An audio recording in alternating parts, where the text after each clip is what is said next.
University of Pennsylvania has just slightly changed its supplemental essay prompts for the 24-25 admissions cycle. That is the topic of today's video. My name is Craig Meister. I'm a college admissions coach. You can learn more about me and how you can work with me one-on-one throughout the entire college admissions process on my website, which is collegemeister.com. And if you're interested in learning about whether or not you are or your student is on track for selective college admission in the United States of America, visit areyouontracktogetin.com. Again, that's areyouontracktogetin.com, at which you will complete a free 3-minute assessment. Your results will be emailed to you right away, and they will help you clarify whether or not you are or your student is on track for selective college admission in the United States of America.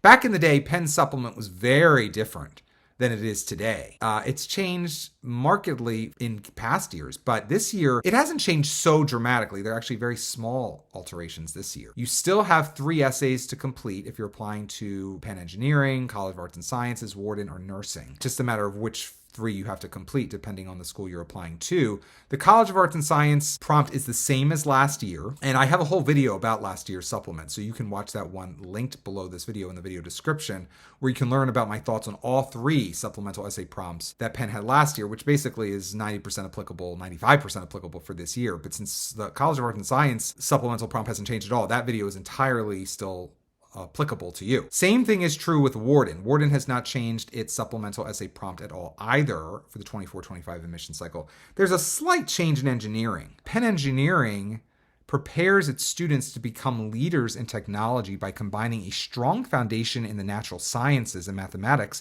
with depth of study in focused disciplinary majors. Please share how you plan to pursue your engineering interest at Penn. That's at least well written. Last year's was a little chunky. This was last year. Penn Engineering prepares its students to become leaders in technology, comma, by combining a strong foundation in the natural sciences and mathematics, comma, exploration in the liberal arts, comma, and depth of study in focused disciplinary majors, period. Please share how you hope to explore your engineering interest at Penn. What a clunky mess. Again, how that got through last year, I'm not quite sure, Whitney. Penn Nursing had this prompt last year. Penn Nursing intends to meet the health needs of society in a global and multicultural world by preparing its students to impact healthcare by advancing science and promoting equity. What do you think this means for the future of nursing? And how do you see yourself contributing to our mission of promoting equity in healthcare?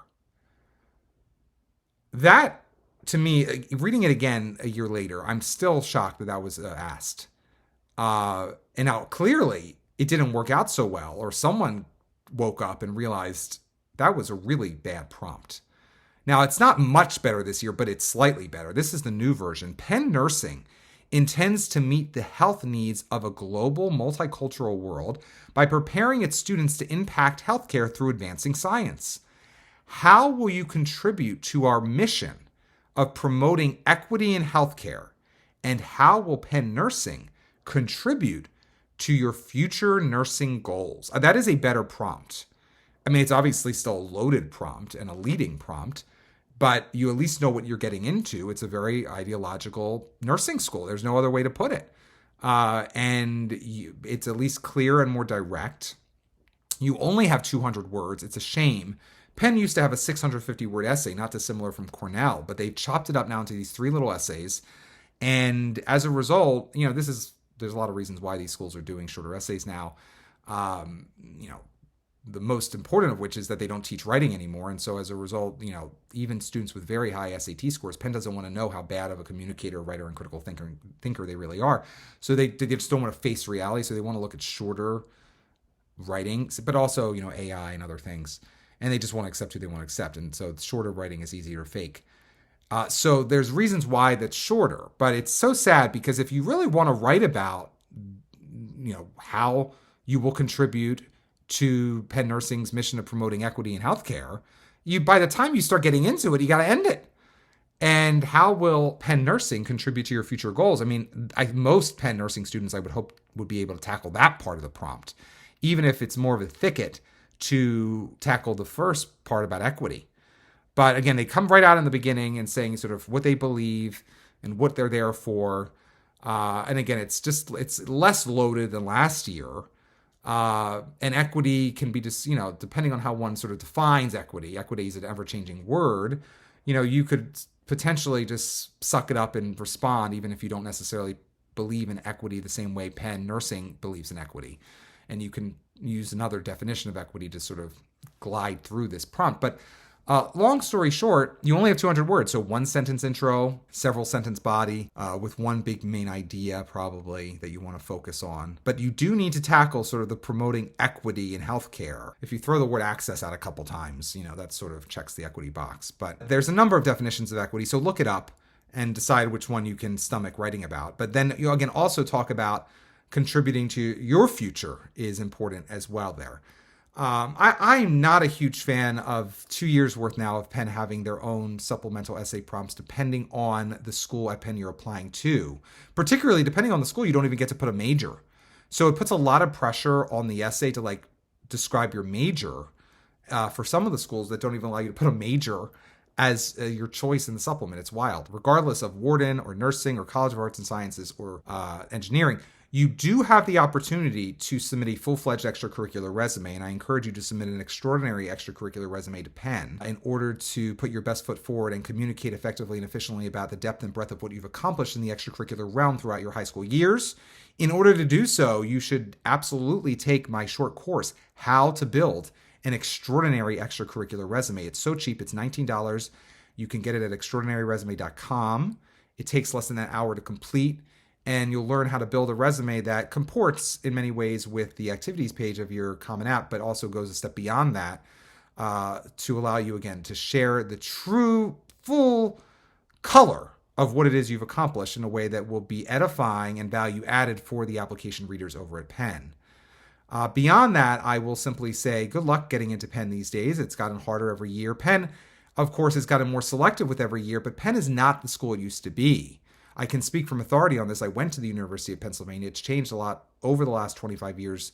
In particular, at admissions, I will say that Whitney Soule is not Eric Furta, and Eric Furta is not Lee Stetson. And I want to end today by saying that I send my condolences to the family of Lee Stetson, the former dean of admission at the University of Pennsylvania, who passed away this summer. He was leading Penn's admissions office during the years of greatest transformation at Penn into a school that was somewhat safe to live and learn on, but also a school that became really a powerhouse academically and very popular with the masses.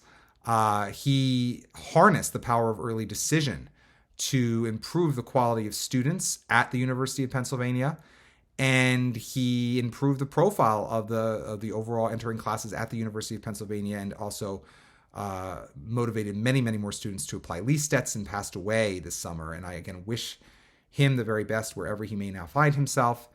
Thank you, Lee Stetson, by the way, for accepting me to Penn back in the day. And Penn sort of let him leave at the end of his tenure in sort of an unceremonious way. But he really should be thanked by everyone in the Penn community for years to come as well. Penn has been running on fumes ever since Lee Stetson left. And so while there is still a lot of good at Penn, Penn and many other Ivy League institutions, if not all of the Ivy League institutions, are not what the people who built them intended them to be. And that's just where I will leave that. If you want to get into the University of Pennsylvania, I encourage you to consider a new product that I'm offering. It's called my pre-read. When you finished your Common App and you want to know if it's as strong as possible and whether or not in its current condition your chances of admission are impressive, inconclusive, or inadequate, you want my pre-read. Getting my pre-read now means having me review your entire application to Penn, just like an admissions officer at Penn or an admissions committee at Penn will review it later, and receiving by email no later than the time you reserve a comprehensive report highlighting what's working and what's not on your full Common App and your Penn Common App supplement. If you've yet to submit your Common App to Penn, my pre-read may motivate you to make adjustments to it before your deadline.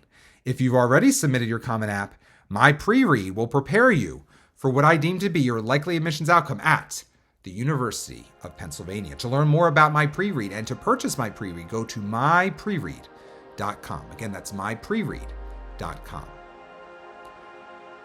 But University of Pennsylvania has a lot of reasons for now and into the future to thank Lee Stetson.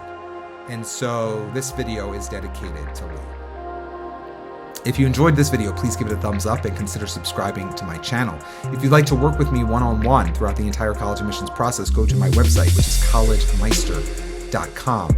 Until next time, stay safe, stay well, and most importantly, stay stress-free throughout the entire college admissions process.